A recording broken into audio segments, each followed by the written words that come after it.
Well, very good afternoon and a very warm welcome to my distinguished friend on the panel, Mr. T.V. Balasubramaniam, who is a chartered accountant and a registered valuer and has been with the activities of the Institute as well as the ICA RVO. And we are thankful to him that he could spare time today for this very important time on topic on the best practices for the registered valuers. In fact, I also welcome the members who have joined over this webcast. So what I'll do is, in fact, we have structured this entire session in a particular manner. So let Mr. Bala, he makes his presentation, and in the meanwhile, whatever questions comes up, that office will arrange and will raise those specific queries with Mr. Bala Subramanian. So without any ado, I pass it over to you, Mr. Bala, for taking over this session. Thank you. Thank you. Thank you. I'll share the presentation and then we can go forward, I think.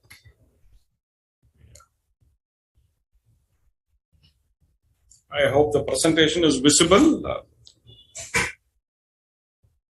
Right. So, thank you. Good afternoon, all. In the current, today's topic is best practices for registered valuers.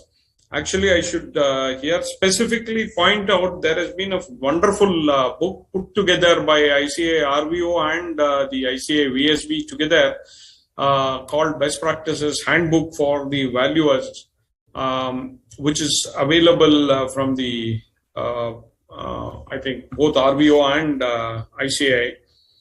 So this is something which is very useful, and it has put together many other documents in one place for ready reference. It's a 200 to 300 page booklet and extensively useful for registered valuers to quickly refer to. I would recommend that something you can look at and keep with you. Coming to the topic, essentially the first thing which we need to understand in the context of valuation is that we need to adhere to statutory and regulatory compliances, be it the provisions of the Companies Act or the registered valuers and valuation rules which comes under that.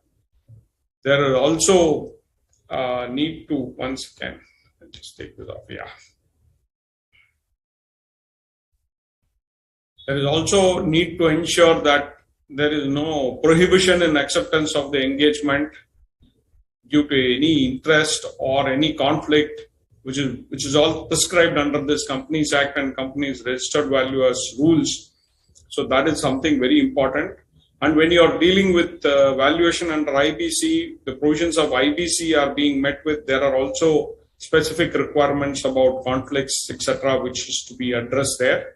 Then the code of conduct, which has been brought out by the RVO. So that is another thing which needs to be also specifically addressed. The bylaws and internal regulations of the RVO, that is also something which needs to be adhered to. And all valuers are supposed to follow an internationally accepted valuation standard. In our case, being chartered accountants and members of ICA RVO, the ICA Valuation Standards 2018 is already in place, and that is expected to be adhered to. There are some exceptions provided in the valuation standard itself where there could be a reason and rationale for deviation, which is required in the rarest of rare cases, where you may want to bring it and highlight and do depart from it on a specific requirement. But generally, the expectation is that you work based on this valuation standard. There are also quite a few numerous guidelines, circulars, or notifications which the IBBA comes out with from time to time, which is also to be considered and factored. Then, when we are dealing with valuation which may be used under other laws, the requirements of those laws which have also got to be considered, like the SEBI could have its own requirements, Income Tax Act has its requirements, RBI, especially with regard to FEMA, has specific requirements. So all these will have to be adhered to in undertaking a valuation. So one of the specific things which needs to be put in is which are the regulations under which this particular valuation engagement which you are handling at that point is going to be covered by, and whether the requirements under those regulations or acts have been specifically met with. That is something which can be kept as part of your work papers as one of the standard checklists which you could have, so as to ensure that there is application of mind and documentation of how exactly you have arrived at this compliance requirement or met this compliance requirement. The other key thing which needs to be looked at is do's and don'ts for the registered valuers in terms of general practices at the time of appointment. It can be only an appointment through the company or the insolvency professional. As opposed to it, assignment for valuation under IBC should not be accepted by a registered value from any third party. The COC cannot appoint, the largest creditor cannot appoint, the promoters cannot appoint, nobody else can. It has to be necessarily coming from the IP who is authorized to act under the IBC to appoint a registered valuer. Then the asset class for which you are doing a valuation, we are all into the SFA class, so we need to ensure that we stick to it and we don't overstep that. So the assignment has to be only for the asset class for which the individual has a certified standing as a registered valuer. So that is something which critically needs to be ensured. The third is the code of conduct. So we have the code of conduct which has been issued under the company's registered valuers and valuation rules. Then in our case specifically, there is a code of conduct which has been issued by our RVO. So we need to necessarily adhere to that, and we cannot violate any of the code of conduct requirements under the specific act, as well as the specific code of conduct of the concerned RVO to which we are members of. In our case, I say RVO, which is sharing of report has to be again very limited. For instance, in the case of liquidation valuation report or a CARP valuation report, it can only go to the RP who can at the appropriate time share it with the creditors or committee of creditors. It cannot be made into a public document. It cannot be made available to others in the normal course. And you as a valuer should not make it available to other than anyone else who is authorized. In the case of IBC, for example, you will only give it to the IP or the RP in the particular matter, and not to any other parties involved. You cannot even undertake valuation on behalf of anyone else. When you are doing this, there will be a conflict. So that is something which is very important to consider. Confidentiality is very critical, especially when you are dealing with valuations under IBC and where you are privy to it and you are supposed to give it to only certain parties. Registration is a must. You have to be a registered valuer at the time of engagement and at the time of taking up the doing the assignment. So that is another specific thing which has been specifically highlighted, that you must be a registered valuer, not just only have passed the exam, but must have been also enrolled as a registered valuer before you can take up and execute assignments.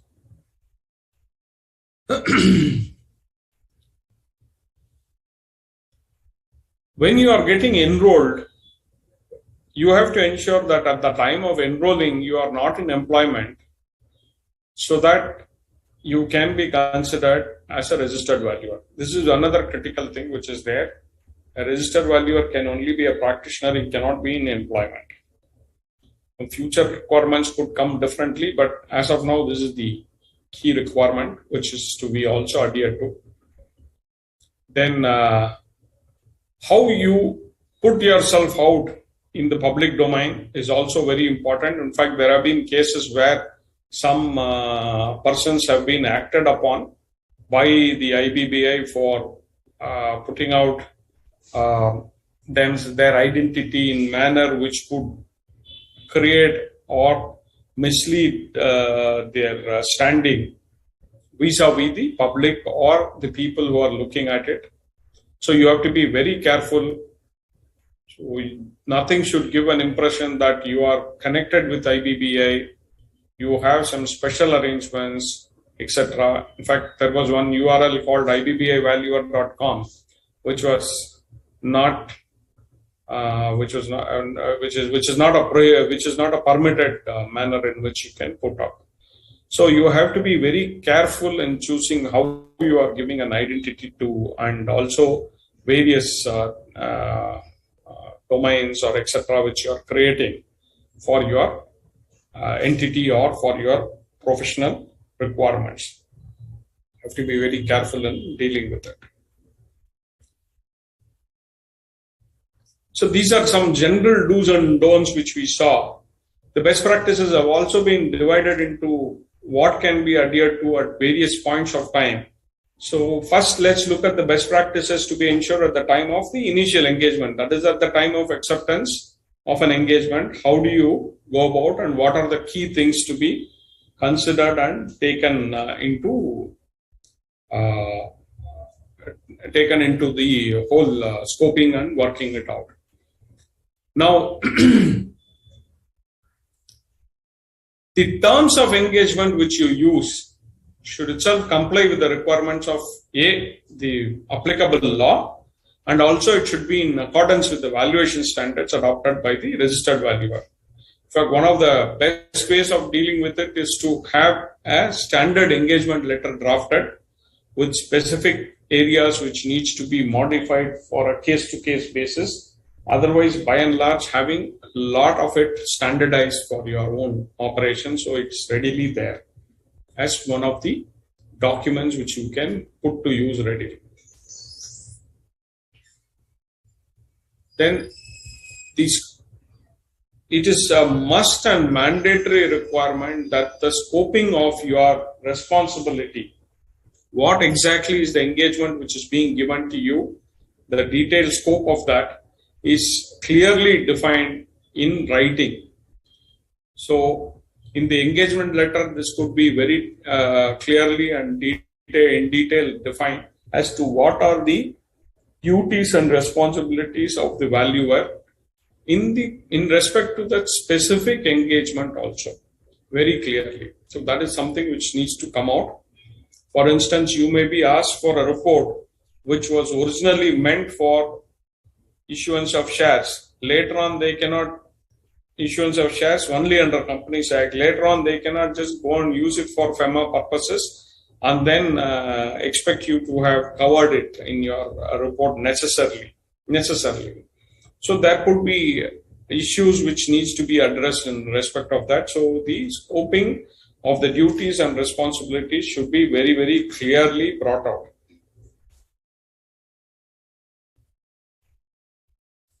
The other important aspects which needs to be considered in the engagement letter and included it or clearly agreeing with the client is the duration of the assignment, what is to be the fees, the limitation of liability. It is very important how the limitation of liability is clearly brought out, termination terms, and in case of termination, what are the consequences of termination, that also should be there.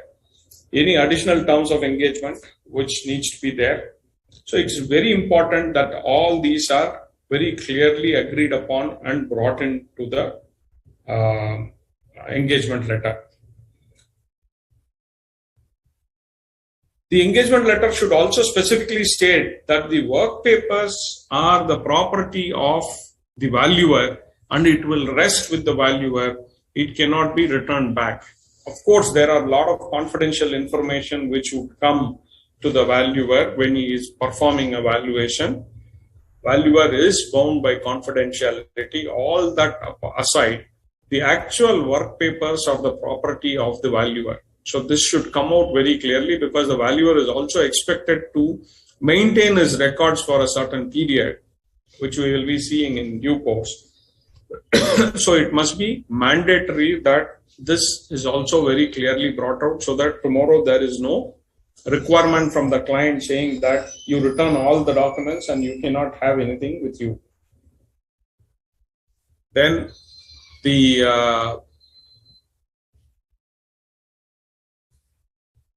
so if the client wants, probably one set of copies, etc., can be provided to the client, but there is a mandatory need for the valuer to maintain his set of work papers necessarily with himself. So that is something which needs to be ensured. So as I was mentioning, it would be a very, very good practice to have a standard engagement letter template which has all your standard terms, and it can have blanks for specific areas which needs modification on a case-to-case basis, so that you, as an individual, as a firm, whichever way it is, you are able to ensure that you are consistent in what you are putting out, and you are ensuring that your engagement terms are appropriately and always collated and correctly drafted. You don't miss out something in some case. This is something which is important.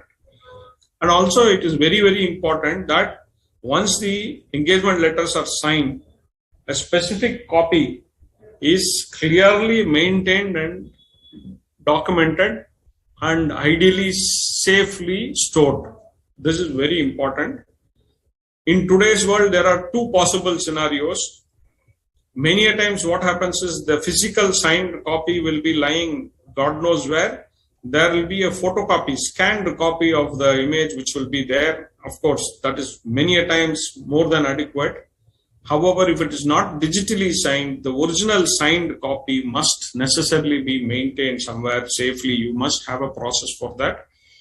And if it is digitally signed, fine, then you could have a electronic storage mechanism also for the same thing. One other thing I just want to pause and give a thought for you all to consider in terms of the engagement and the scoping is to specifically deal with a case where after the valuation, if you are asked to appear before any authority in connection with the valuation. Now, here there are multiple distinct possibilities which are there. One is where you as a valuer is being questioned under, let's say, the IBBI or the ICA, RVO's code of ethics, or with regard to your compliance of certain standards, etc., where it might be your primary responsibility. However, many a times it is a case where there is a dispute between the client and some third party on which you are also asked to join and reply, or you are also made a party because you have given the valuation report, etc. So in many such cases, it is important to ensure that you tell the client and pre-agree at the engagement letter level itself as to how the pricing or the billing for the time spent on such court appearances, etc., will be dealt with, and who will bear the cost for all that. So it is very important that this is clearly spelled out upfront and agreed upon. So that is also another clause probably which you can have in the standard engagement letter template which you use.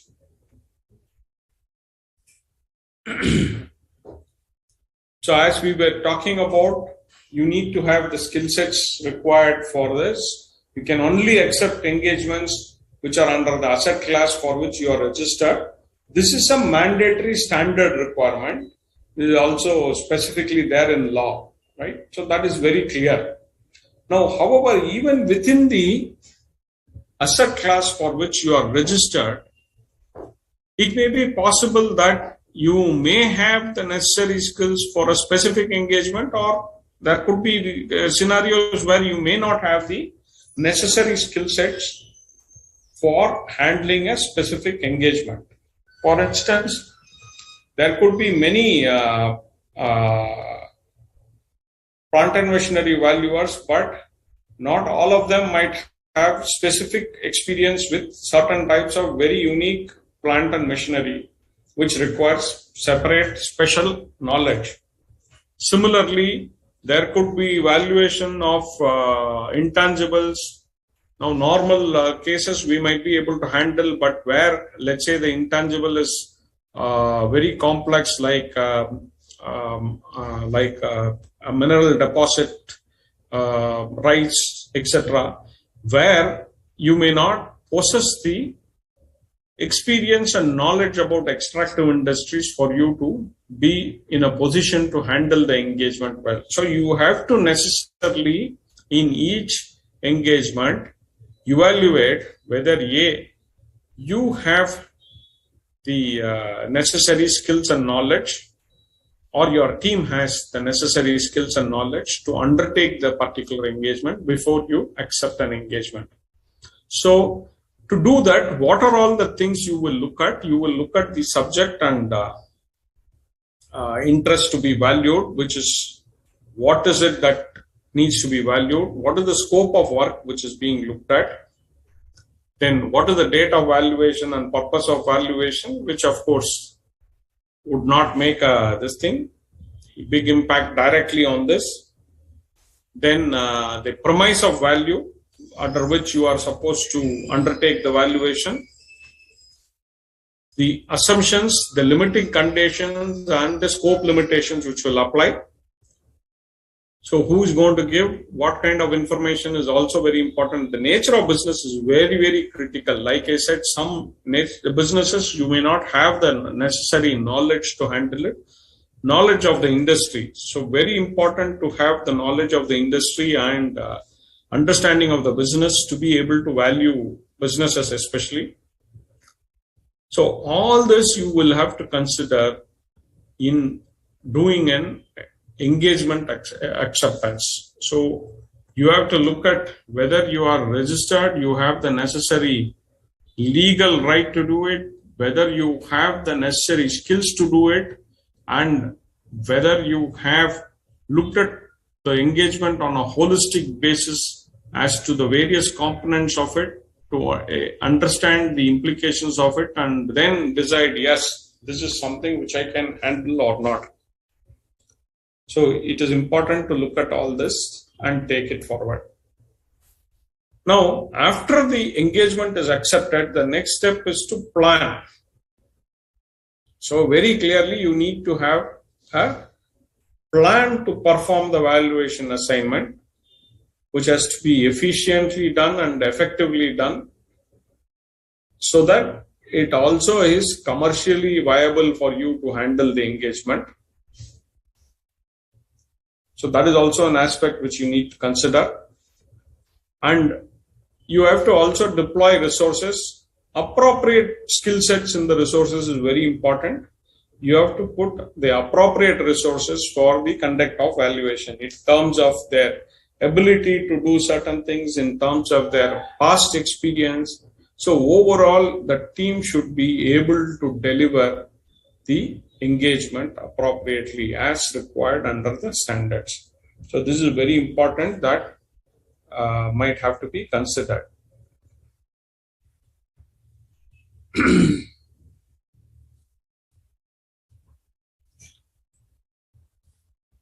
So after the engagement is all now signed up, we move to the next step, carrying out the assignment.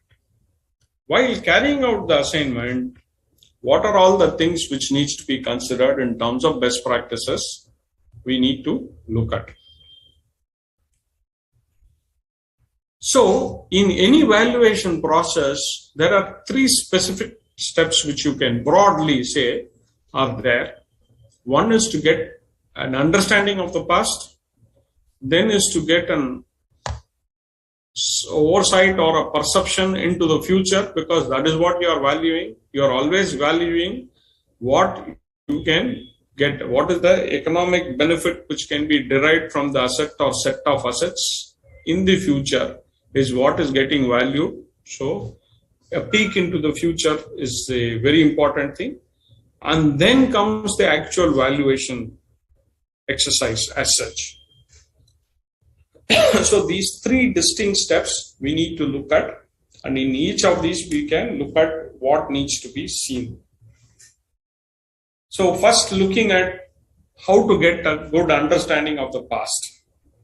So first of all, you need to do information collection, data research. So now here, it might be possible that in some cases there is ready data available with the company. Some cases the company may not have, but there could be data available readily in the open databases or open internet sources.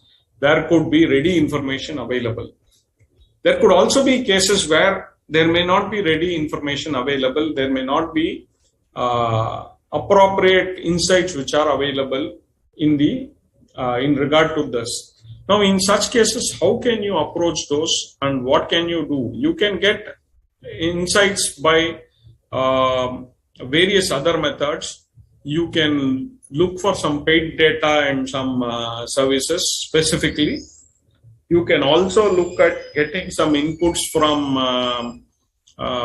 people who have significant experience in the industry.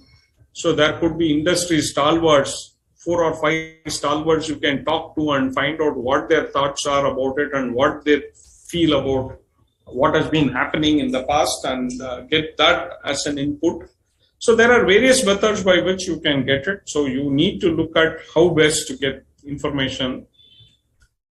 Then looking at the industry and economic analysis, again here, as I said, there could be ready data available from the company or from public domain sources, or you may have to do some deeper digging to get something specific. With all that, then you start doing a business analysis, specifically looking at the historical data of the company to understand what business they have been doing, how they have been doing, what has been their process, etc. Understanding the regulatory framework which applies for that particular industry. So that is very important in valuation. Sometimes these could play a very, very significant role, like for example, licenses in case of, say, telecom industry. Significant role is only the regulatory framework, which is critical to look at. Then understanding the value drivers. So what brings value in this particular type of company or industry is very, very important to understand. So what are the value drivers? So look at what are the value drivers, and you could create your own database of such value drivers which are there from your past experience in multiple engagements. So all that could also be brought into the play.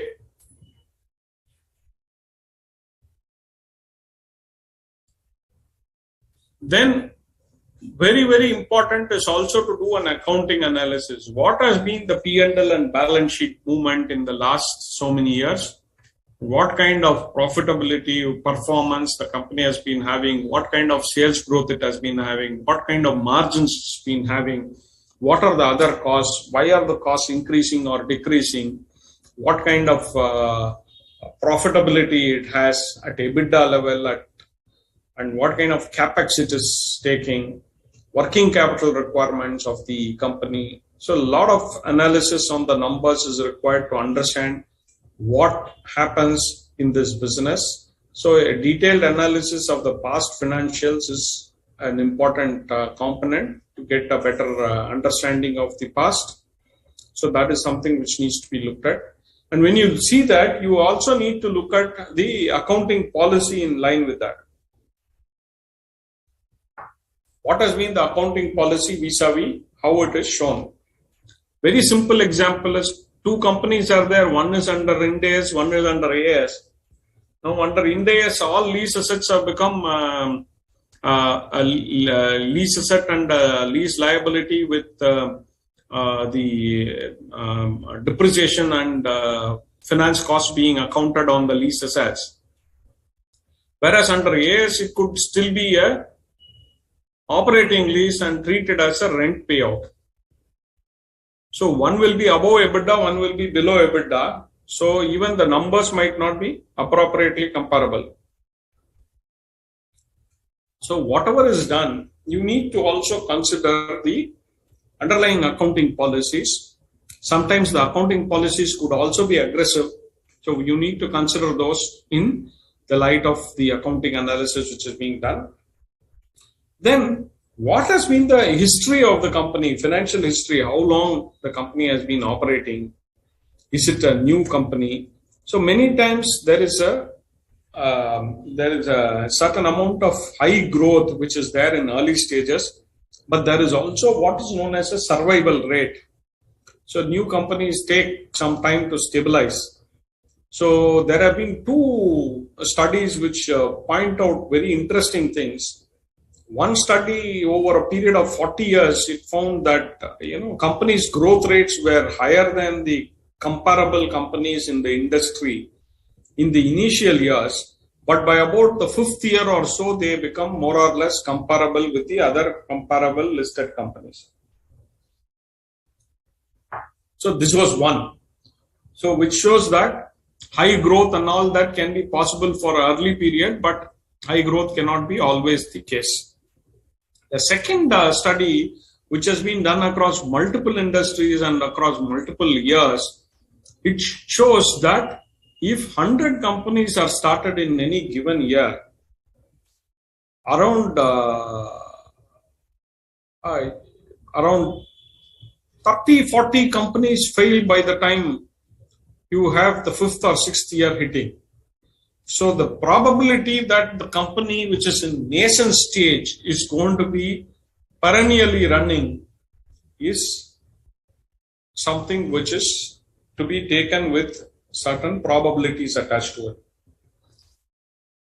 So when you are dealing with, let's say, a stable company which has been running for 20-30 years with stable profitability, etc., given all other circumstances being similar, the chances that that company would go into the future forever is brighter as it looks. The chances, given all other things being the same. Again, I am underlining that because in today's scenario, there could be a new entrant who will have a better chance than the old this thing, because there are so many things which are changing and change is not brought in by the others.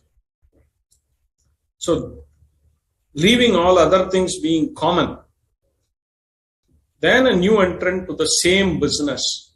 So this is something which needs to be considered. So how long and what kind of stable business it has had is also important to look at. Any adjustments to the financial statements which needs to be considered. Many a times this will come up, including sometimes, high charge towards the promoter's salary or low charge or no charge towards the promoter's salary. Both ways it might have an impact on the valuation.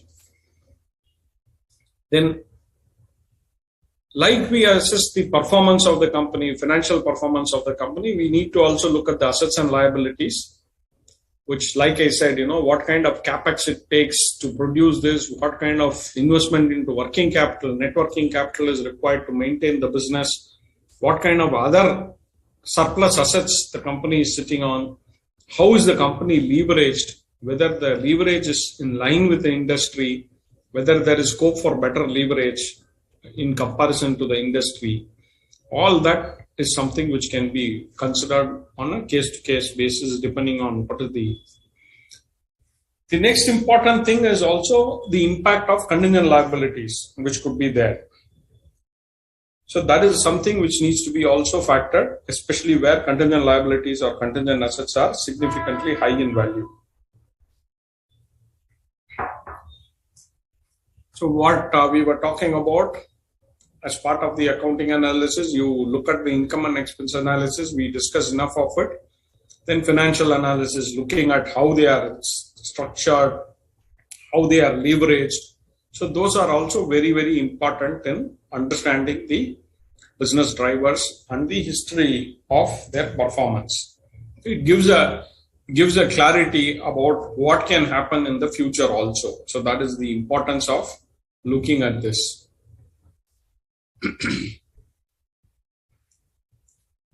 So considering that, the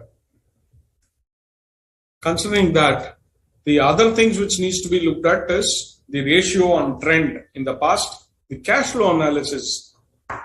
So you could have good profitability, you could have a healthy balance sheet, it looks like, but you also need to understand how much of cash flows are happening and where is the cash going and sitting. Every time it might be going and sitting in more and more working capital.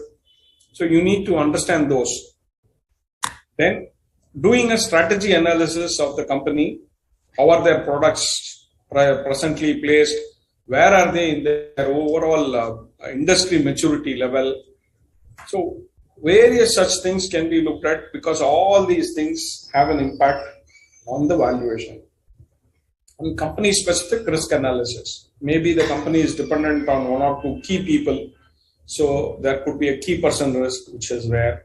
Maybe the company is dependent on some patent, which is to expire in a couple of years, which could be a risk which is there.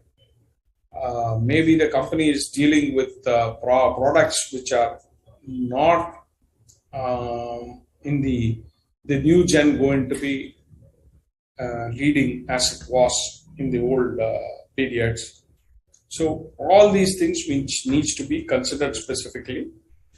So a large amount of understanding of the past is required for us to be able to comprehend what the company is forecasting about the future. So with all that, then you get the forecast for the future. So you need to see how well and structured the forecasting has been into the future. You need to understand the income forecast and the balance sheet forecast, as well as the cash flow forecast. Now, very critically, as an independent valuer looking at it, you need to understand the bridge between the past and into the future.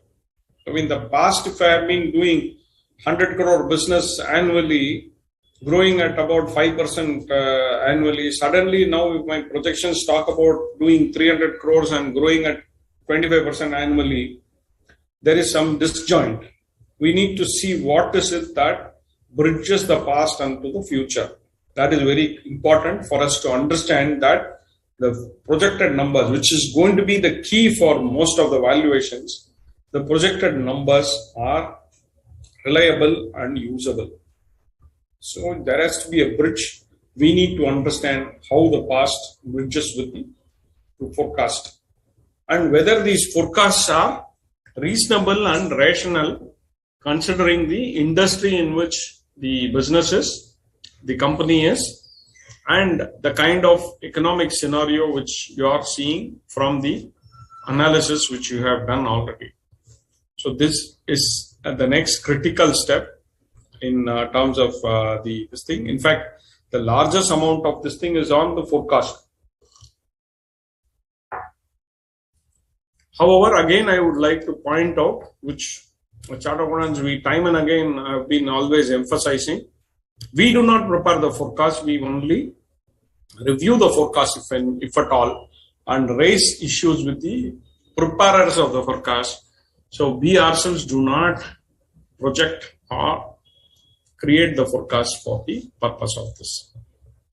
However, we have to be reasonably convinced that there is a basis for the numbers which are being forecasted and whether the assumptions are being properly laid out and looks rational to consider to move forward.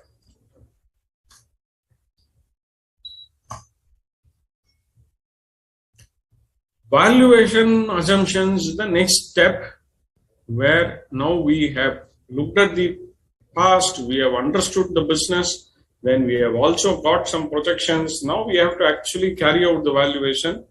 There again, what kind of assumptions we are taking,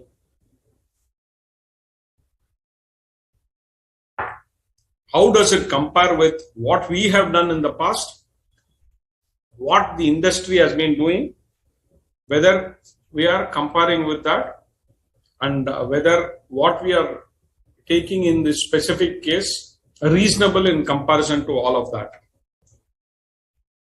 Then the cost of capital and discounting rate, which is to be used. See here, there are 2-3 things. First of all, for using the cost of capital and discounting rate, you may use multiple methods, and there are so many starting points based on which it can be created. If you take a simple thing as risk-free rate, there are many different sources for identifying risk-free rate, and these could be different from each other by a small margin, maybe sometimes by a larger margin also, but there could be significant amount of options which are there. Now, as a valuer, what do you have to do? You may be using 6% in one case. At the same time, if you look at another source, it might say 6.2%. Another source, it might be saying 6.3%. So what do you do in cases like this, and how do you deal with it? The most important thing as a valuer is, are you adopting to something which is consistent? First of all, you have to be consistent yourself. Now, if in one engagement you are using from one source as 6, in another engagement as 6.2 from another source, in another engagement as 6.3 from another source, all at the same time, then it shows that you don't have a consistent process and policy. Now, this may be indicative that you are trying to arrive at a discount rate or a cost of capital or a valuation number which you want to arrive at. So to do that, you are trying to get some numbers. So essentially, it is important, first of all, that you have a process, you have a methodology which you are adopting, you are consistent yourself. That is very, very important. The second is that every time you have to look at it from a commonsensical perspective. There are also periodic reports which are published. These are not extensively researched reports. These are basically based on some survey done using some amount of data. So they publish on cost of capital, industry wise, etc., based on responses from n number of valuations which have been carried out. So this is basically based on survey and based on only limited number of valuations which are considered in that survey. So it's not a very, very large database or a bias removed database which is being used, but still there are some indicators which are available. You can also look at those to see whether you are somewhere in line with that, and whether the way you have built the cost of capital itself is using a consistent formula and consistent basis of what you adjust for and what you don't adjust for.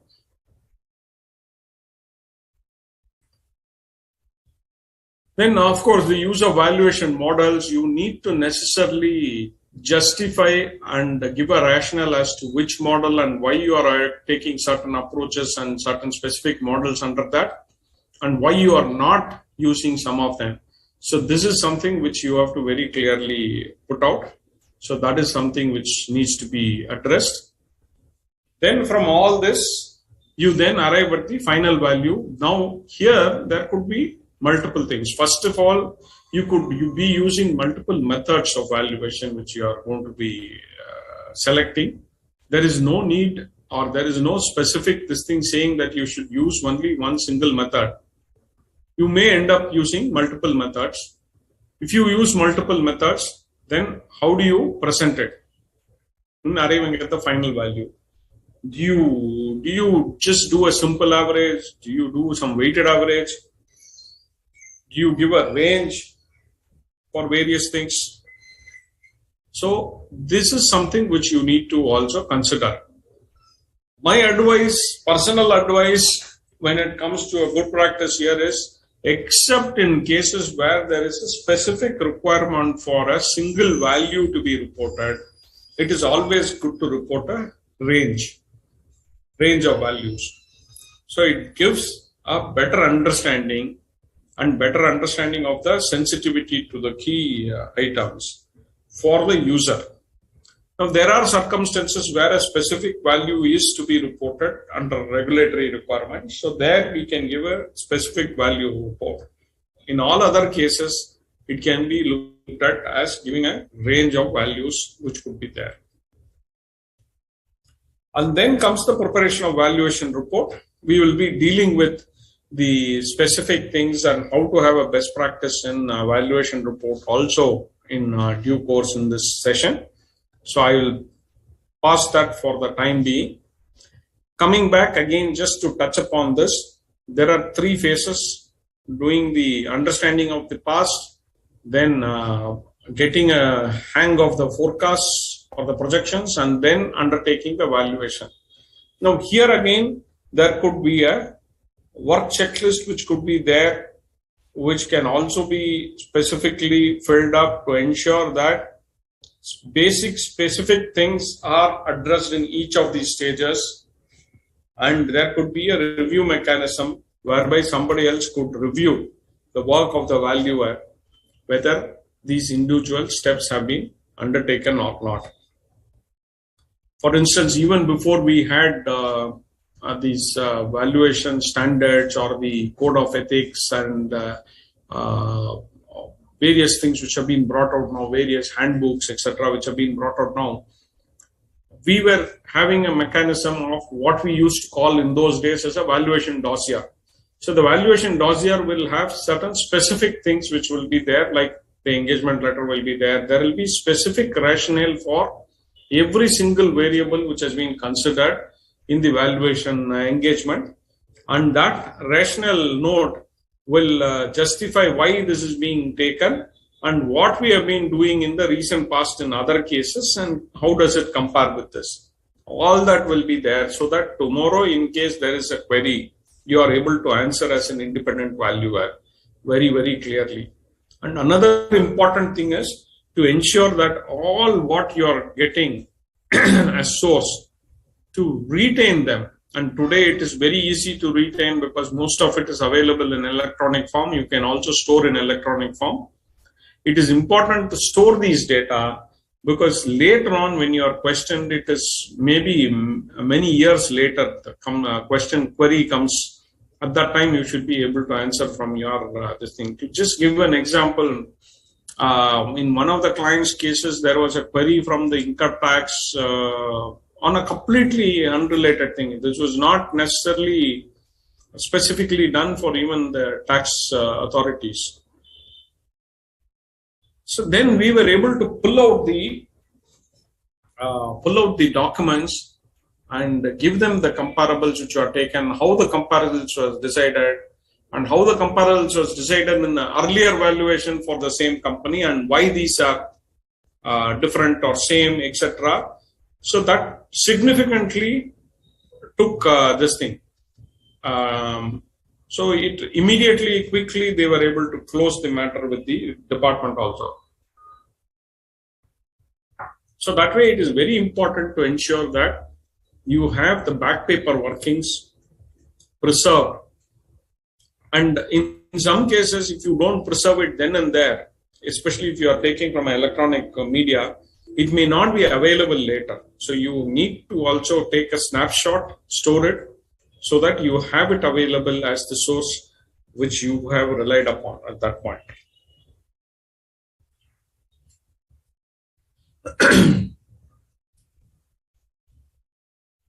So now a few specific things which needs to be this thing. One is to avoid conflict of interest. You should not allow bias, conflict of interest, or undue influence to override professional or business judgments. So this is something which is important, and that is where documenting these things becomes very important. What kind of discount rate I had taken for this company? How did I arrive at it? How did I arrive at the discount rates for similar engagements in the same period for other companies? How does it compare? Why we have deviated and what is the rationale for deviation? So if you are able to put it like that, then you always have the clear support for your professional and business judgment, which is independent, and it also shows clearly that you have done it independently. Also ensure that there is no prohibition in acceptance of the assignment, which we were discussing earlier also, because if there is any conflict of interest or any security interest in the asset itself, these things create an issue. There are prohibitions in accepting an engagement. So that is something which needs to be factored. Sources of information. Like I said, there are multiple sources available for many of the information today. So you have to exercise your professional judgment in selecting the source and also show consistency in doing it. This is also important. So you cannot take whichever is more convenient to you for each valuation and then say, oh, I have taken only from a public source. The public source should itself be consistent. You cannot be using different sources for different times to your advantage.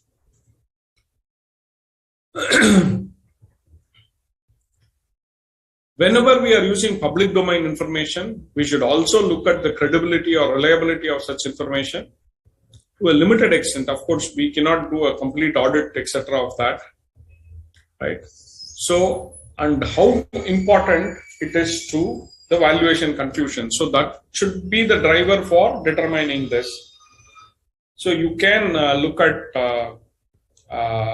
some public information, provided it's not going to have a significant impact to the valuation, or there is reasonable rationale that it is a credible and reliable information which is available from those sources, because that is what they are setting out to do. So then you could probably rely on that. So essentially, keep yourself to websites of public information which are widely used and widely considered as credible. Then you are also in that this thing. Like if you take data from BSC, NSC, you take data from Money Control, Bloomberg. Just to give some examples, there are many such things. Then you are very safe. Now, if you are taking from some newspaper reports, etc., then there is always a gray area, because the transaction may not have been reported in its fullest sense appropriately in newspapers, reports, and things like that.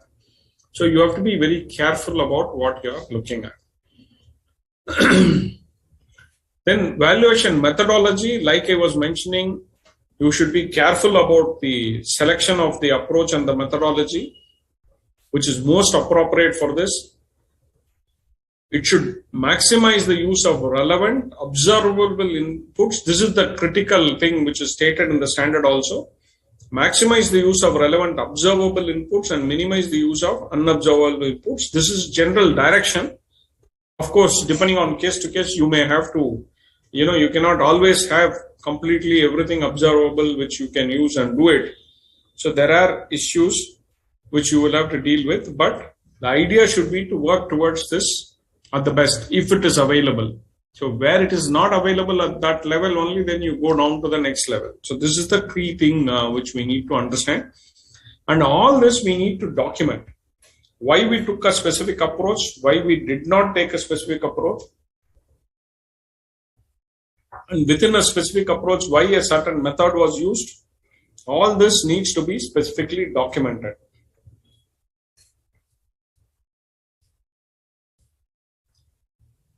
Another important thing which I always tell this thing is a concept of sanity check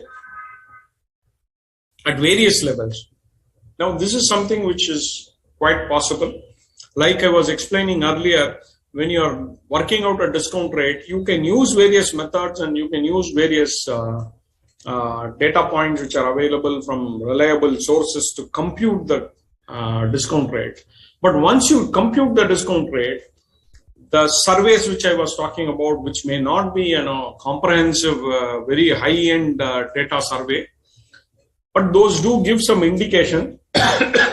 You can do a comparison with them to see that you're not significantly way off from that.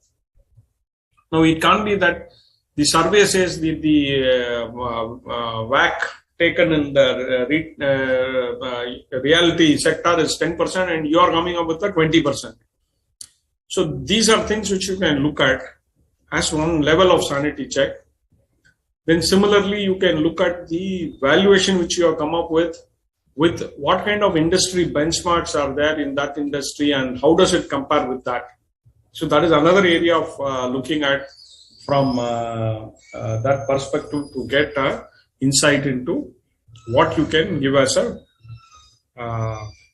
valuation, which you are arriving at vis-a-vis how does it compare with the industry. Excuse me.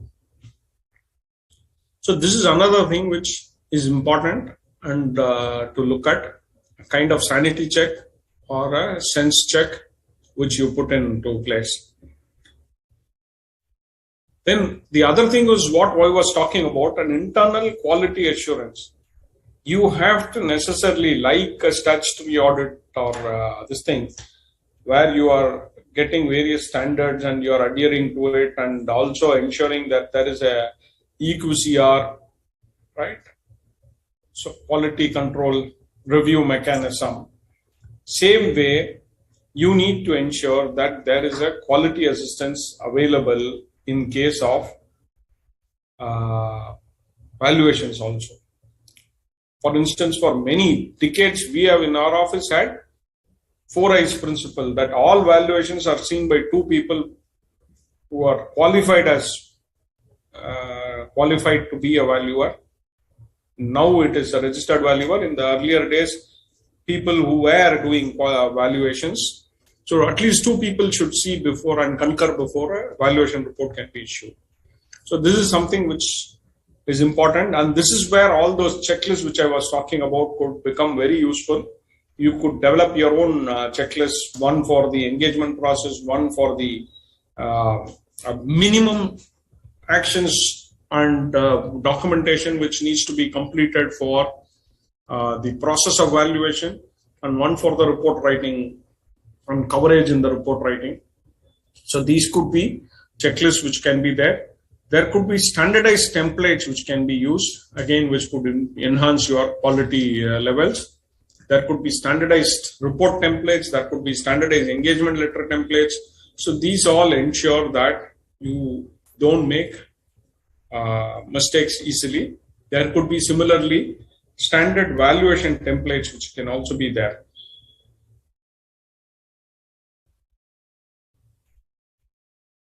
And now documentation, as I was mentioning earlier, this is very, very critical. There is a need for maintaining the documentation for a long period. So this is important, and we have to necessarily keep it comprehensive from end to end, how the valuation has been done, and there is a clear this thing maintained for future. And like I said, many a times, there could be some snapshot from websites like Money Control, or you could have taken from BSc, NSC, etc. Those snapshots should be preserved, because you don't know when the question comes whether these are going to be available online or not. So necessarily these should be preserved as a snapshot also, so that you have adequate documentation available with you. This is very, very critical. And we will be seeing later, there is a long period for which you need to retain this also.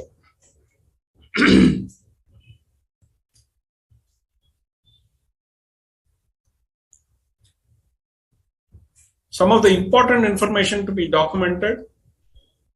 First one is the engagement or the appointment letter, which is very clear. That is the starting point. We were also talking about having a signed engagement letter safely preserved earlier also. Then the tabulation of various data which were obtained for the valuation purposes. That is the next thing. The various workings which were undertaken to arrive at the value. Copies of relevant circulars or extracts of legal basis, on the basis of which the valuation has been carried out. The methods which have been used and the rationale for selection of the method. All assumptions, especially those assumptions which can materially affect the value. A copy of the signed valuation report, and management representation letters, and any critical communications which were received in connection with the valuation. So these are all things which should be very safely and categorically preserved. Other supportings which can also be there is minutes of meeting, various minutes of meeting, any experts which you have used, their reports, any other independent industry or sector study reports and evaluation reports, or future outlooks, all that can be preserved because you are also relying on those in your valuation. And all this documentation, how long should it be retained? Now, if you look at the company's registered valuation rules, it only talks about 3 years. However,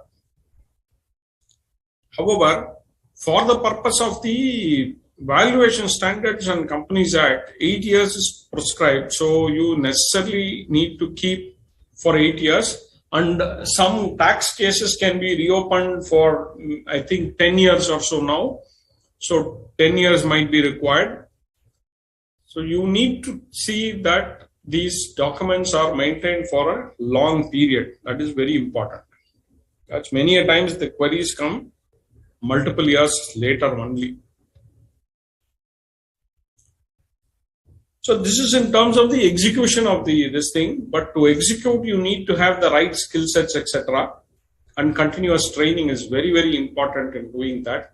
So one of the things which is required is to have, especially if you have a large number of people, or even if it is a single registered valuer, how you are keeping yourself upskilled in terms of newer things which are happening in the valuation field, newer domains of data availability which are arising in public domain, newer models which are emerging, use of Excel, etc., and upskilling on those.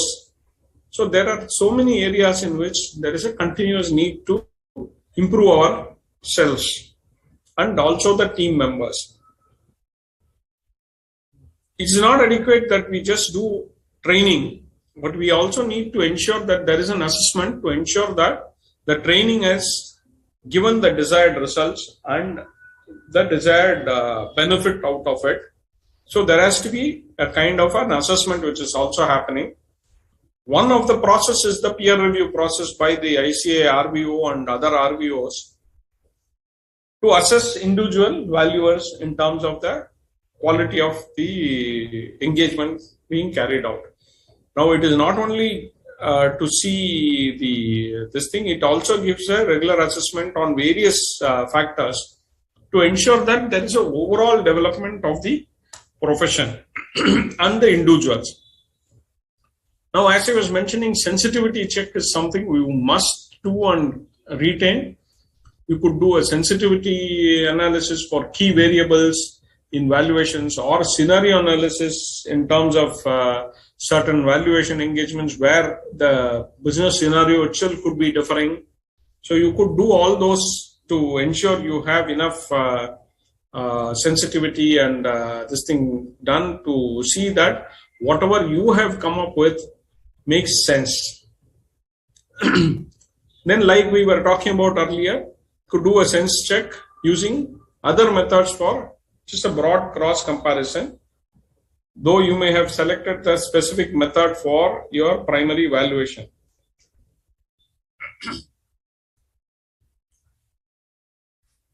So having crossed about carrying out the valuation, documenting them, etc., now to get into the reporting. What are the best practices at the time of reporting? Again, I will talk about many things. The simplest thing is to ensure, first and foremost, you have a standardized template for basic types of valuation reports which you issue.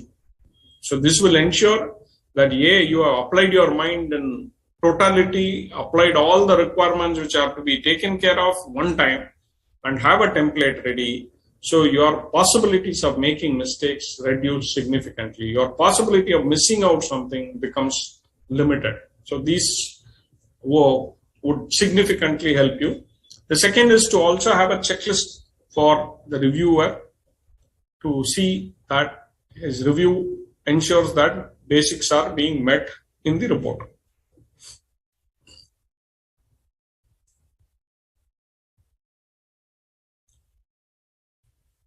So let's go into the specific things in respect to this. what are the contents which have to be there? There has to be a background information of the asset being valued. So the aim there is to provide unfamiliar and familiar reader alike. So it has to give in a manner that it is easy for everybody to understand. So the background information will contain transaction details, summary of historical financials, the capital structure, identification of other pertinent facts related to the particular engagement. It could be about related party matters, it could be about changes in shareholding pattern, it could be the restructuring or the proposed transaction structure. Various things could come in there. The next important thing which should be there in the report is the purpose of valuation and the appointing authority. That is also important in the report to specifically come out. The valuers also have to bring out the premise of value, what premise they are valuing in the specific engagement. Then the identity of the specific registered valuer who is carrying out the valuation and any other experts who are involved in the valuation. So all this should come specifically in the report. Then a disclosure on the valuer's interest or conflict, if any, or a disclosure that there is no conflict or conflict of interest which is there for accepting the engagement. Then the dates of appointment, the valuation date and the date of the report should all come out here in the report. Sometimes it's also good to give after the date of appointment between what date to what date the engagement was carried out and when the physical visits were done, all that if there is a need. But these 3 dates are something which are critical and important to bring out necessarily in the report. And then a complete description of the nature and sources of information used or relied upon. So what are all the principal source of information, and then what kind of company financials and projections were provided, and what kind of data were taken from public available data from public domain or from even paid sites for that matter. So the complete details of all that should be given in a descriptive manner. So it really brings out on the reliance of what data you have come up with the valuation. This is the next specific thing which is required. Then moving forward, the procedures adopted in carrying out the valuation or valuation standards followed. Very important to ensure that you mention which standard you have done the valuation under or indicate it. And the principal procedures adopted in carrying out the valuation should also be stated. What can be the procedures and this thing? Just some examples we discussed earlier also. The review and analysis of historical and projected financials, industry analysis, SWOT analysis, comparison of similar transactions or comparable companies, discussions, various key items, discussions with management, review of some principal agreements or key documents, which could be a very key driver to the valuation itself, any site visit, or is it purely a desktop valuation? Then any assignment specific assumptions which must be brought out very clearly. Then identification of the specific assets, the clients, who can use it, etc. So various things which have been performed needs to be listed out very clearly so that the report is comprehensive and clear. Then comes the valuation methodology which has been adopted. We have discussed enough about it earlier. So valuation methodology will come, and then any restrictions on use of the report. All the restrictions which are put on use of the report should also be clearly mentioned. So many a times we give the report with specific use only. So obviously it cannot be used for other purposes. So that restriction has to be very clearly spelled out. what are the major factors which influence the valuation, key drivers to the valuation? What are the key drivers to the valuation and how that has been considered in the evaluation is something we have to bring out.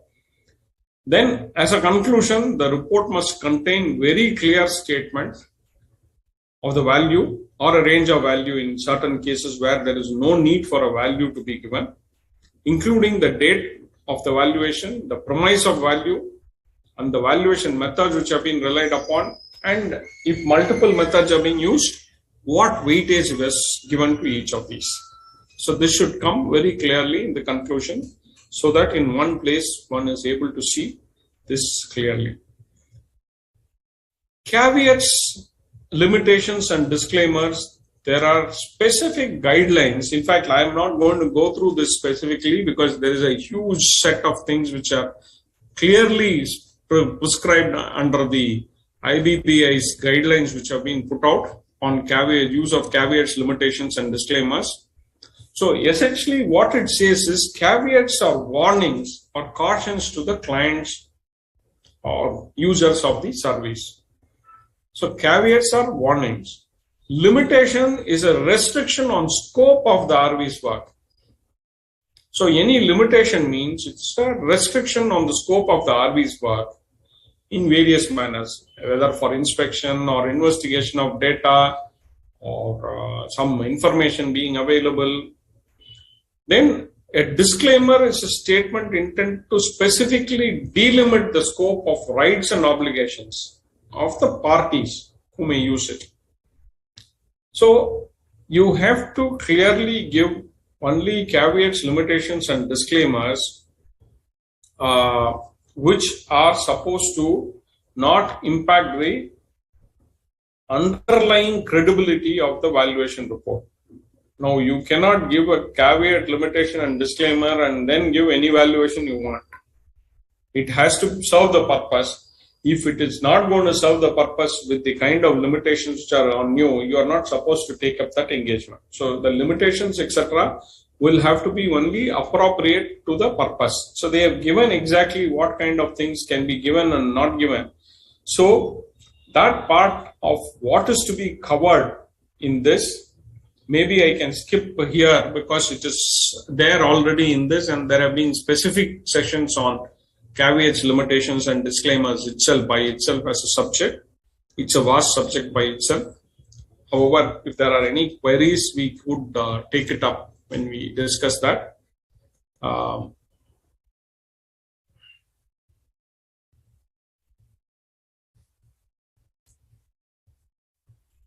So these are all various illustrative list of assumptions and limiting conditions which are there in the this thing. Valuation report is considered valid only for the valuation date. All the statements given and presented represent the true and fair view. Opinions, conclusions, decisions represented by a valuer in terms of valuation are unbiased and fair.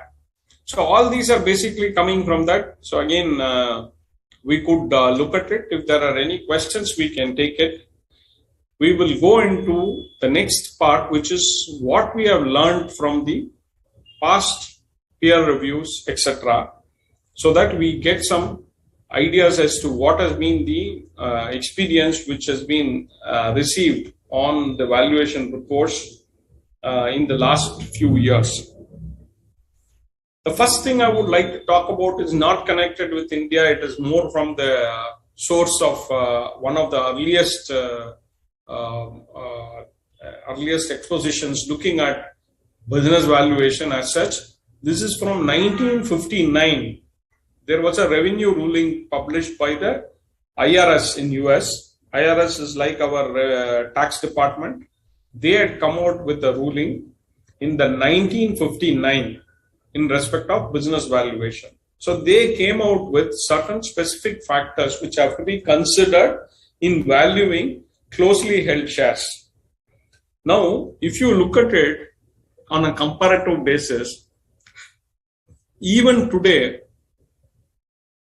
under the Income Tax Act, 11UA prescribes a book value approach for unlisted companies, adjusted only for a few things.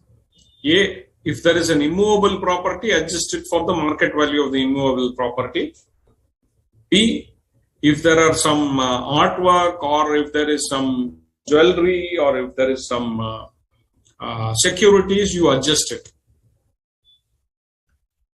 All other assets are taken at book value, including if there are intangibles. So we have not moved on to a business value under taxation in a significant manner, but opposed to what you can see in 1959 itself. There were clear directions given on how the valuation should be taken up for closely held company shares. Now, the factors which they have pronounced at that time makes sense even today. It rings a bell today also. The nature of business and history of the enterprise from its inception. So that is one.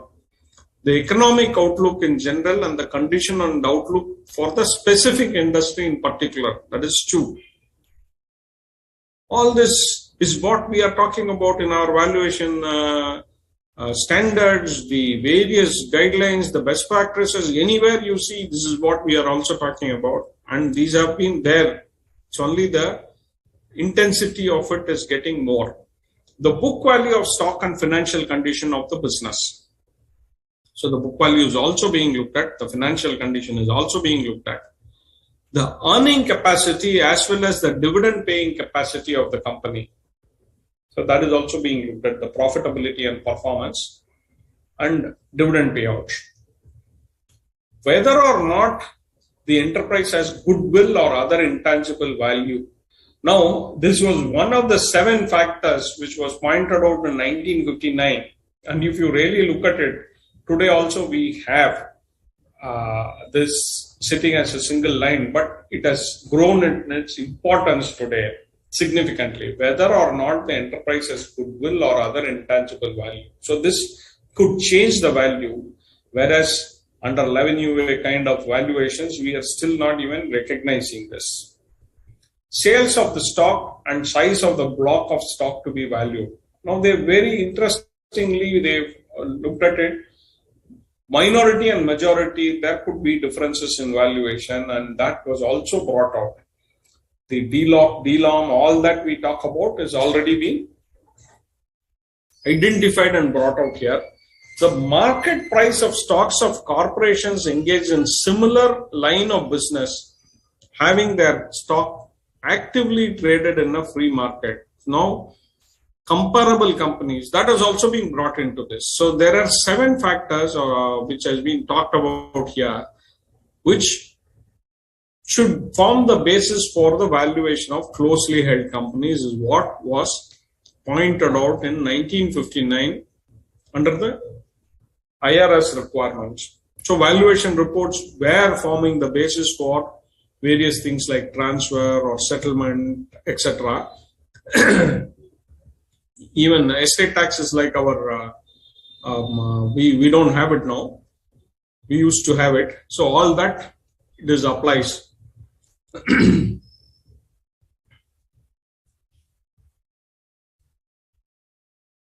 So that is just to give a beginning that, it is not new. We are only having a more emphasis on it today. If you go back in history, again, like I was saying, even this 11 UA adjustment for immovable property and all came recently. Earlier, it was purely book value. And if you look at CCI, it was based on some fixed parameters. What should be the capitalization rate? What should be the multiple? All that was a fixed parameter, very simplistic approach to the whole thing. Now, if you look at the way things are maturing, you could see that there is more emphasis on valuation under internationally accepted valuation standards. So that is the kind of growth which has been happening, and those 7 factors by and large form the backbone for the valuation even now under the current this thing. So starting from that, then what are the learnings from the peer review and inspections which have happened? This is critical. And after this portion, we can take up questions. So before that, let me just take through these key things of the peer review findings, and which is important for us to ensure that we don't have this thing. The key ones which were highlighted were valuation quality in general should not be affected by advocacy, that is lack of independence. So lack of independence was one of the things which was identified as an issue. Insufficient technical competence as disclosed or as seen from the kind of reports which were coming out. Inadequate knowledge. Negligence in quality control. So these are some key things which were there, which are affecting the valuation quality. Then a registered valuer should take care that lapses in the valuation report should not be due to negligence, like vague or undetailed scope, insufficient explanation for supporting evidence, lack of explanation of how certain methodology was applied, errors in grammar. Even that is okay. I mean, it's not an English test we are doing, but still. More importantly, errors in maths and logic. Now, if your arithmetics are wrong there, then obviously the values which are put out are wrong. And logics, if they are not correct, then the valuation you are putting out there is wrong. Inconsistencies and contradictions within the report. Assumptions which are not clearly stated. So these are the key things which were pointed out. And then the second head is there should not be insufficient explanation or supporting evidence. Like valuation is an opinion of value. It needs to be properly supported for credibility. So everything should have some basis and some explanation which is put in. A detailed listing of sources of data could be there. Comprehensive market data interpretation analysis could be there. Steps involved in arriving at the logical conclusion should be there. So these are all things which were missing in some of the reports. However, having said all this and more, which are going to come from what we understand, of course, I would not be the best judge, but what we understand is over the period there has been improvement in quality overall, is something which was also pointed out in the peer review discussions. Other major things coming back to this, important sources for land ownership should be indicated. It was all not there. So we are only talking about where there were failures. Statement or disclosure on conflict of interest should be specifically mentioned. In fact, that's what I was mentioning, that that you don't have a conflict of interest is something which is supposed to be given as a statement, which were missing in many cases. Along with the purpose of valuation, the name of appointing authority should also be mentioned. This was missing in many cases. All the dates relevant to valuation should be mentioned. That was missing. Caveats, limitations, and disclaimers in the valuation report should be specifically mentioned. So it should come under a specific section called caveats, limitations, disclaimers, or something equivalent, which clearly brings out what kind of restrictions and etc. which are being put in there. All the major factors that were taken into account during the valuation should be mentioned. Again, many cases they just go to the assumptions without giving details of what factors were considered and why it was considered. All that is not explained. A conclusion should be provided. There were reports which did not even give a conclusion finally. Restrictions on use of the report, if any, should be mentioned. Basis of valuation should be arrived as per valuation standard. So this is again something which was missing. For example, 15% discount has been applied. So the report only says a discount rate of 15% has been applied. No explanation why it has been 15%, why not 18%, why not 12%. There is no explanation how that 15% was arrived at. Nothing was there. Now, these kind of gaps were also there. Figures should not be computed based on provisional balance sheet as much as possible. Again, this is something which you need to look at. Where you have audited balance sheets available, then unaudited should not be used, surely. Valuation report should mention about the liabilities wherever there are. So it did not talk about the liabilities, which also should be factored in arriving at the equity values. Margin money with bank taken as nil. When the money was there, it is given as a margin money.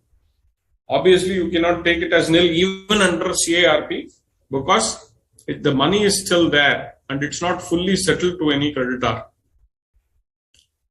Scope of work should be elaborately captured in the engagement letter. So that was missing. And scope of work should also be appropriately captured in the valuation report, which was also missing in some cases. Statement explicitly restricting the end use of the report to intended user and for intended purpose. It should be there in the valuation report. Some valuation reports did not have that. That was also missing. Name of the appointing authority should be stated, which was missing in some cases. Report should not state that the valuer takes no responsibility for the data presented in the report. You are supposed to require to do due care and diligence. Now, with due care and diligence, you cannot completely waive off your responsibility of the whole thing. You have to have exercise at least due care and diligence. Adherence and compliance with valuation standards should be specifically stated in the report. This was missing in many cases. Structuring and formatting of the report should be in accordance with Rule 8.3 of the company's registered valuers and valuation rules. Now, there is a structure which has also been given as an idea. Maybe that is why I was also mentioning it would be a good idea to develop your own report template, which you use as a standard basic template, and maybe make modifications to that based on a case-to-case requirement of the report. Important definitions should also be captured in the report. Then, like I mentioned earlier, many dates were missing. In some cases, some dates were given, not the others. So there are 3 dates. All 3 dates should come in the report clearly. Minimum. Limitations should not be addressed in form of non-availability of projections by ignoring the income approach for valuation. Some more justification for the same should be incorporated. So just to say that because the projections are not available, we are doing this, we are doing that, or book value we are going with, cannot be a basis.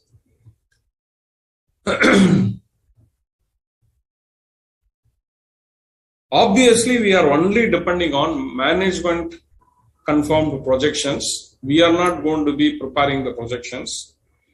However, it is important that we do some procedures on it. We give some kind of a process which we have done on the projections to satisfy ourselves, and a rationale for not considering certain methodologies, as I was mentioning earlier. Then discuss about the current state of operations of the company, and also in connection with the current state, how it bridges into the future projections which have been made, as also the financials as at the valuation date. It's very important to give an indicative snapshot of the financials as at the balance sheet date, so that it can be seen in line with the overall valuation which is being done. The purpose for which the valuation is being undertaken should also be very clearly stated, because the purpose could impact the way the methods, the value which is arrived at, various things which are there. And which is the instrument which is being valued. If there are multiple instruments, there has to be specific values which are ascribed to each different instrument. So which is the instrument and what kind of face value of the instrument you are valuing to arrive at this. So if it is an equity share of 1 rupee valued at 10, is different from an equity share of face value of 10 rupees valued at 10. So these things should be brought out so that the reader has a clarity as to what is being presented and given. Nature and sources of information should be properly stated in one place. This is why, again, having a standard template would be of great use. So one heading could be on sources of information, on information relied upon. So you could then put everything there. Due diligence done, if any, should be separately described and discussed in detail. So if there is any due diligence prior to the valuation, that also needs to be brought out here very clearly, and what was the finding and how it has been considered should be brought out. The premise, the assumption should be stated under separate headings, so clearly it should be identifiable. There should be executive summary in long reports. There should be a clear executive summary which puts the whole thing in a nutshell. There should not be typographical errors in the report. There should be a maker-checker kind of a mechanism to ensure that there is some amount of quality in various things which are brought out, not only in terms of the valuation per se, but also in terms of how it gets reported and presented. Valuer should state the reasons for adopting a particular valuation approach. So this is something we have discussed time and again. So this is also something which should be specifically highlighted. While using DCF method, a disclaimer clarifying whether projections were used solely provided by management or were rationalized subsequently with reasons therefore. That should also be coming. Reasons to justify extent of liquidation discount applied. So in especially IBC cases, somebody will just prepare the report and say 20% liquidation discount has been applied. Now why 20%? Why not 35%? Why not 29%? So there has to be some rationale to what is being suggested and how it is being suggested. A material uncertainty in relation to valuation should be commented upon. That is also very important. So if there is some very critical thing which needs to be looked at in connection with the valuation, so that has to be highlighted. A valuer should also ensure following deficiencies should not be there. Now, in terms, in the last couple of years, especially when COVID was there and specific points about how that has been dealt with in the projections or in the valuation was not given in the listing. A steady growth of business pursued during the pandemic period, where generally it would not be possible, not in cases where it is not applicable, but in other cases. There have been some industries which have been growing even through that period, but you need to justify that and give clarity as to why and what is the basis for all that.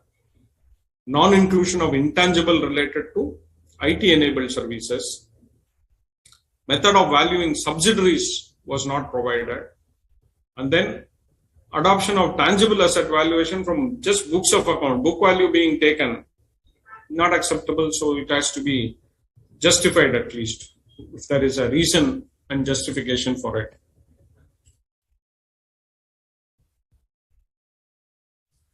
These are more specific with IBC, where a single valuer representing one class of asset was given the engagement for all classes of asset.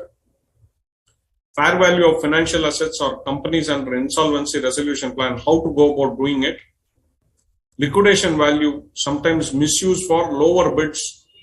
So this is something which has come from IBC. They're pointing out that liquidation value has been used for lowering the bids under insolvency auctions. Very, very important thing is rationale in valuer's report. So giving rationale for various things which are being given in the report is of critical importance, and that rationale is what will need to be considered appropriately. With this, we stop here with the presentation and we can take on the questions. I'm just stopping the share so that we can take on the questions. I hope it.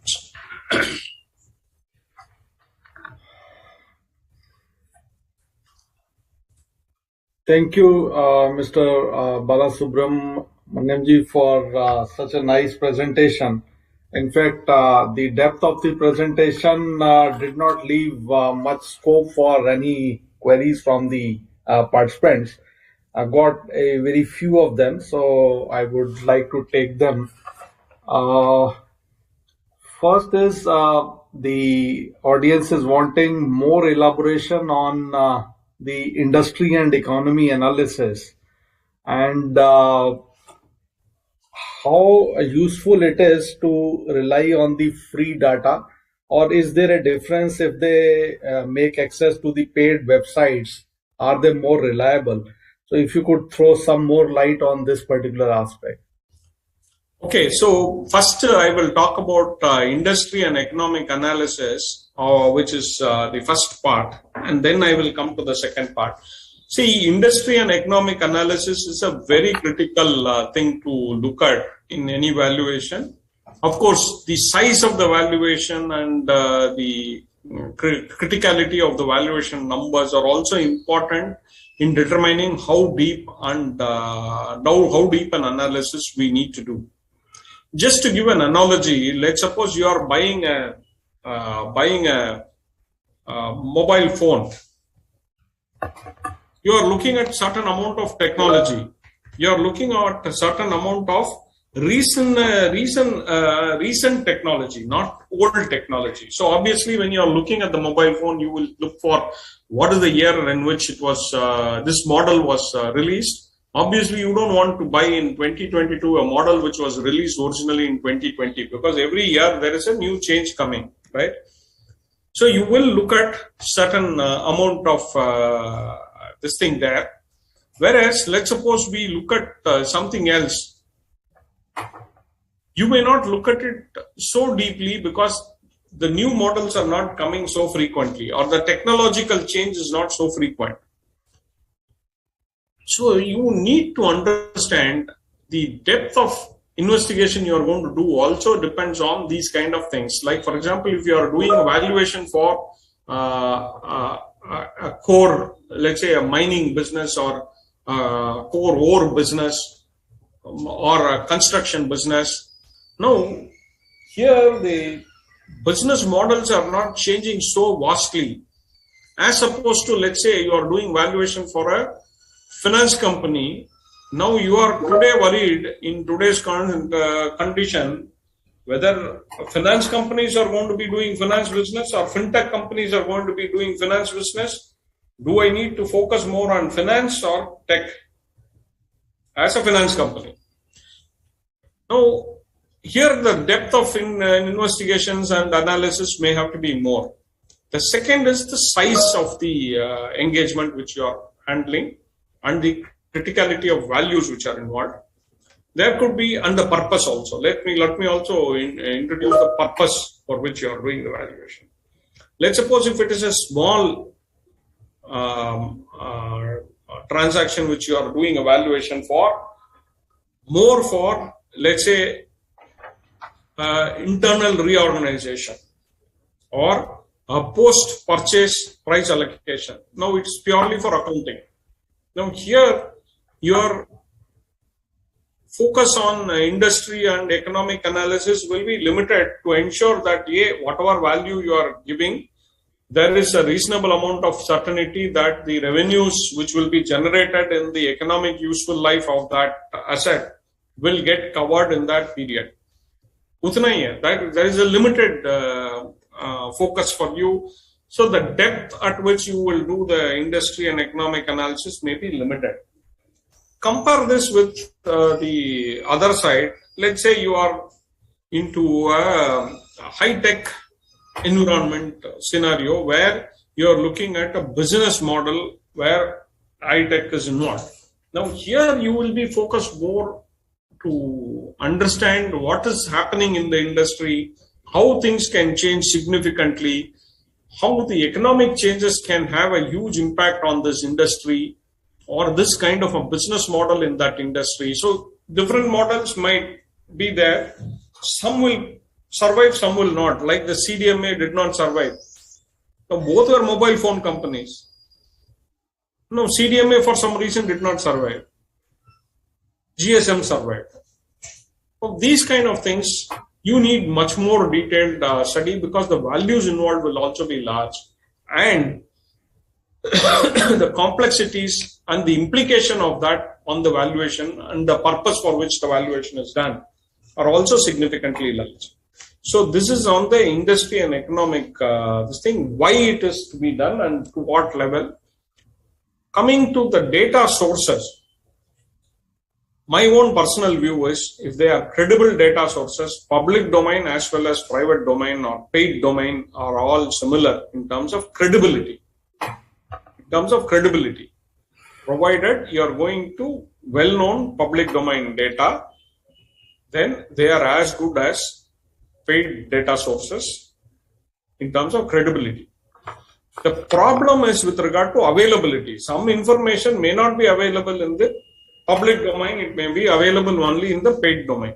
So that may be the major limiting factor than the credibility. For instance, just to give you an example, there is so much of data available about listed companies from the NSE, BSE websites which can be used, NSE, BSE databases which can be used. You can also use Provis database. Ultimately, if you are looking at the PE multiples or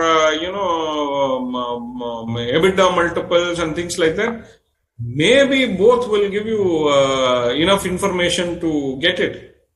However, what happens is Provis database also throws in additional data on some private companies which are not listed. Unlisted companies are also there in the Provis database, which is not there in public domain, like your BSE or NSE data, which you can freely download. Credibility is there in both. There's no doubt. Availability is the thing, limitation. So if you want some private company data, of course, private company data will not have PE and EV by EBITDA, but what I'm saying is that performance metrics, all that if you want to look at, then obviously you need to expand into other data, paid databases. Similarly, when you come to say royalty rates and things like that, if you have a very critical engagement and high value engagement, obviously you want to get better information. So then if you go into any of the paid royalty databases, then you get very good information. If you don't go to that, then the public domain informations could be only some research papers written once in a while, etc., which may give you some input. That may be okay if you are doing for a small value and not for a critical transaction where there is going to be a buyer seller, if it is more for accounting, if it is more for impairment testing and things like that. However, if it is for a large value and it's for a transaction, obviously you would want to get something more finer. Probably. Ultimately, after you compare, you may find that there is not much of a difference, but you don't know till you actually look at that data. So in such cases, that could be a look at some private data. Third, cost of capital. For instance, as I was explaining, there are some survey reports which are published. So again, in a simplistic valuation requirements, you could use the cost of capital from that. Okay, they are saying pharma industry, so much is the cost of capital. So straight away, let me take from this source and use it. Vis-a-vis, if you want to compute, for instance, we did some work for Airports Authority for tariff fixation and all there to determine weighted average cost of capital. Just to determine that, there is a 50-page, 60-page document. At the end of 50, 60 pages, what are you arriving at? 1 WACC to be applied. So there is so much of research and inputs which are going into it. So it again, like I said, the difference is not about credibility per se, because credible sites are there in both paid and unpaid sources. So it's not more about credibility, it is more about availability of information for your purpose. Like many industry and also some amount of economic analysis reports are available from IDF portal readily, free. But sometimes you will not have available information of a recent period. So then what do? You have to necessarily look for some other source. So between the two, yeah, availability is the bigger reason why we may have to look beyond. Thank you, Bhalu. I think that explains the point. And another query is on one of the gentlemen, they are wanting to know if there is any empanelment for registered valuers the way it is done for bank auditors.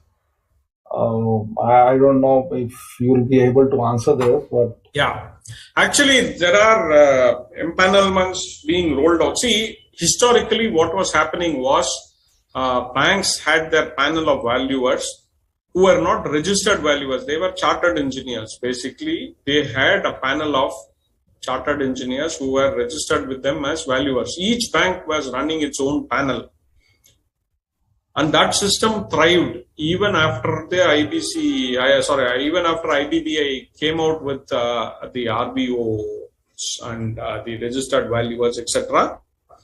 Banks had continued with this in a big way. However, what I am finding over the last few months or of less than a year is that banks are coming out with empanelment of registered valuers of their own. So each bank is coming up with their own panels. So there are panels being made where they are taking in registered valuers now for their requirements.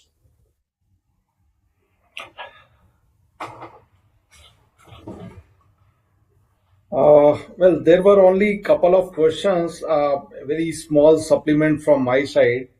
I think the definition of best practices as such would always remain a dynamic subject. Not that we try to do something and that's the end of it. I would urge everybody that whatever developments are taking place at the regulator side or maybe the RBO side, the registered valuers should keep a tab on what all is happening. A lot of developments are taking place at the level of the judgments which are being taken at the end of adjudicating authorities, the NCLT, and even there are many judicial pronouncements. The field is yet nascent, evolving, and the judicial forums, while they make their judgments, and in fact, the ICI RVO along with the ICI has brought out a study on the judicial pronouncements so far as it concerns the profession of the valuers.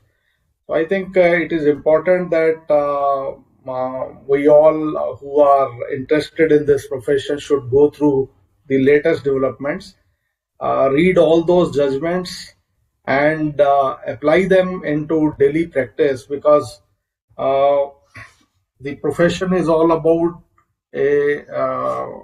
the arbitrage, the regulatory arbitrage, and it throws a lot of responsibilities in terms of not one should be doing what, but what ought should be done in a particular situation. So that difference between should be done and ought to be done, and I think there is a very fine line of difference between these two horizons. So once you start empathizing on those two particular aspects, possibly the best practices in our own practice will be able to develop. So I think these were some of the thoughts from my side. My only request would be I would urge again that keep a tab on, because jurisprudence is evolving, so need to keep a tab on what all is happening at the regulatory end. Also, from our side, we'll be coming out on more publications, maybe a regular periodical also. So you will get to know of all those sources wherein these important developments can be searched out. So with this, I think Balu sir, are we done, or you have any other final comment to make? No, I think, yeah, again, I would only refer to the booklet which has been brought out called Handbook of Business Best Practices. It's a fantastic compilation which is readily available for all the valuers to refer to. That would be a good thing. And like I said, having some standard templates could significantly improve the quality with which we deliver the engagements. Thank you. Thank you.